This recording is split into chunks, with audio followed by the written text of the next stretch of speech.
Good morning from sunny Canterbury, and today we're going to talk about stop, block, and talk techniques for our older Tamariki and Rangatahi. These are for children that are using devices to maybe connect with others online or playing games online, watching YouTube, and maybe clicking on links. And what you can do is come up with a couple role-playing scenarios.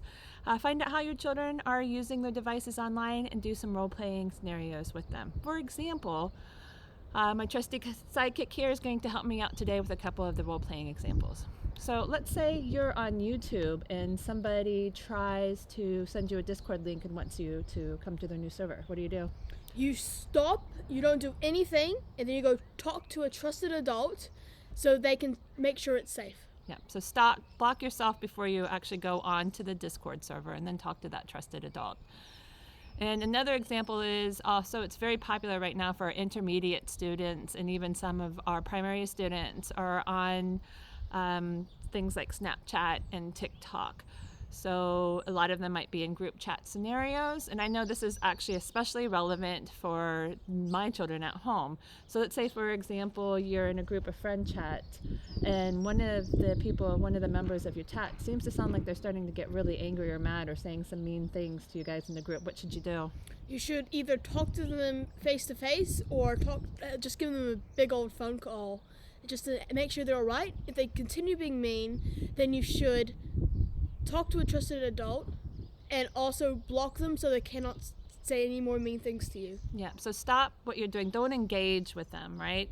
And then block yourself from engaging with them until you have a chance to talk to them, because it's really, really hard to determine context when you're talking to people online, because all you can see is the text. You don't necessarily know what it is that they're saying.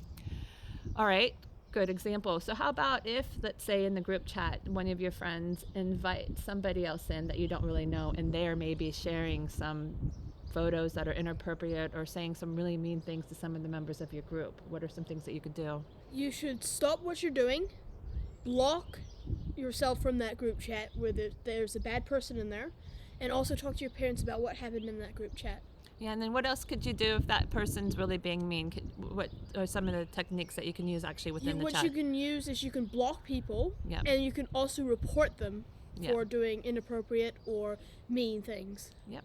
Right. So there's many different things that you can do. So stop, block, and talk when we're working with the older Tamariki or when we're working with intermediate students is you stop yourself what you're doing if you come across something online that makes you feel not safe, scared, or worse, maybe you're being bullied.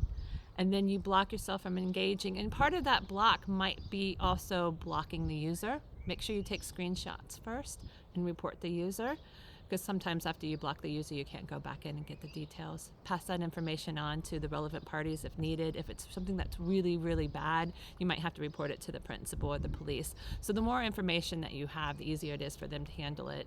And then encourage your child to talk to that trusted adult. So in the previous video, we gave examples of what some of the trusted adults are, but what are some examples from you? Who are your trusted adults or people that you communicate Probably with? my principal, my parents, like just my caregivers that usually are around me that I can talk to, like a friend of my mom here.